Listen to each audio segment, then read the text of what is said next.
नमस्कार प्रिय साथियों, आशा करता हूं कि आप ठीक होंगे। प्रिय साथियों, आज की अपनी चर्चा बालासोर या बालेश्वर ट्रेन हादसे को लेकर रहने वाली है। प्रिय साथियों, चर्चा को आगे बढ़ाने से पहले मैं आपसे निवेदन करना चाहूँगा कि आप भारत के एक जिम्मेदार नागरिक होने के नाते इस प्रकार की सूचनाओं से, घटनाओं से अपडेट रहना चाहते हैं तो चैनल को सब्सक्राइब करें, बेल आइकन ऑन करें ताकि आने वाले हर वीडियो का नोटिफिकेशन आप तक सबसे पहले पहुँच सके। आपको जानकारी होगी कि शुक्रवार की रात को लगभग 6:45 के आसपास बालासोर या बालेश्वर रेलवे जंक्शन के समीप 3 ट्रेनों का आपस में टकराने से बड़ा हादसा हो गया, जिसमें एक मालगाड़ी और 2 पैसेंजर ट्रेनें हावड़ा सुपरफास्ट एक्सप्रेस और कोरोमंडल एक्सप्रेस शामिल हैं। और इस दुर्घटना का मूल कारण भारत के रेल मंत्री अश्विनी वैष्णव ने इलेक्ट्रॉनिक इंटरलॉकिंग सिस्टम को बताया है। इसलिए सबसे पहले इस वीडियो क्लिप के माध्यम से हम समझ लेते हैं कि आखिरकार इलेक्ट्रॉनिक इंटरलॉकिंग सिस्टम किस प्रकार से काम करता है, यहाँ पर इन्हें कौन ऑपरेट करता है, इसके बारे में जानते हैं। प्रिय साथियों, आपको बता देंगे जो यहाँ पर बड़ा हादसा हुआ है, इसमें पायलट की कहीं पर कोई कमी नहीं नज़र आ रही, क्योंकि पायलट का काम होता है ट्रेन को चलाना, रोकना, इमरजेंसी ब्रेक देना और हॉर्न बजाना। इसके अलावा ट्रेन कहाँ जाएगी, किस ट्रैक पे जाएगी, कितनी देर रुकेगी, ये सारा का सारा काम कौन करता है? Electronic interlocking system. और इसे ऑपरेट करता है जंक्शन के अंदर बैठा ऑपरेटर। चलिए अब अपन बात करते हैं इंटरलॉकिंग सिस्टम किस प्रकार से काम करता है, कैसे काम करता है। दरअसल ओडिशा के बालासोर या बालेश्वर में इस समय रेल ट्रैक बहाली का काम जोरों पर है।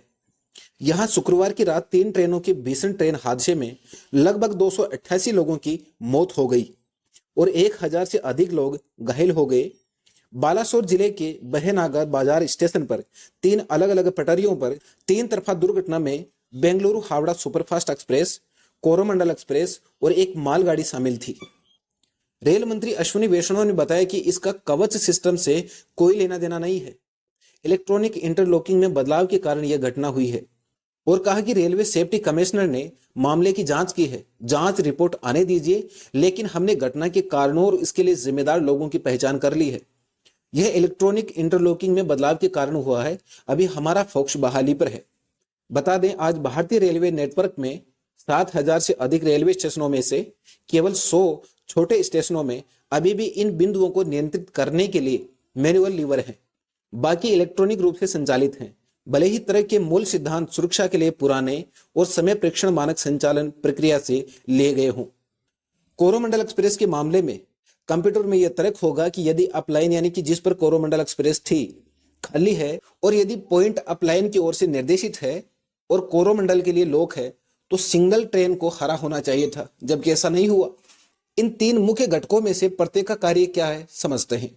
सिग्नल, जो हरे, लाल और पीले रंग की बत्तियां हैं, पटरियों के साथ साथ ट्रैक की स्थिति को इंगित करने के लिए स्थापित इन्हें किया जाता है। उसके बाद बात करते हैं सर्किट।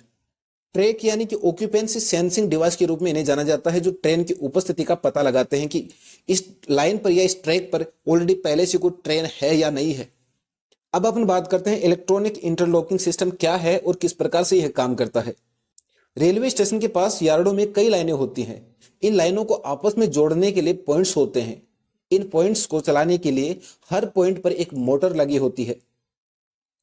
वहीं सिग्नल की बात करें तो सिग्नल के द्वारा लोको पायलट को यह अनुमति दी जाती है कि वह अपनी ट्रेन के साथ रेलवे स्टेशन की यार्डों में प्रवेश करें।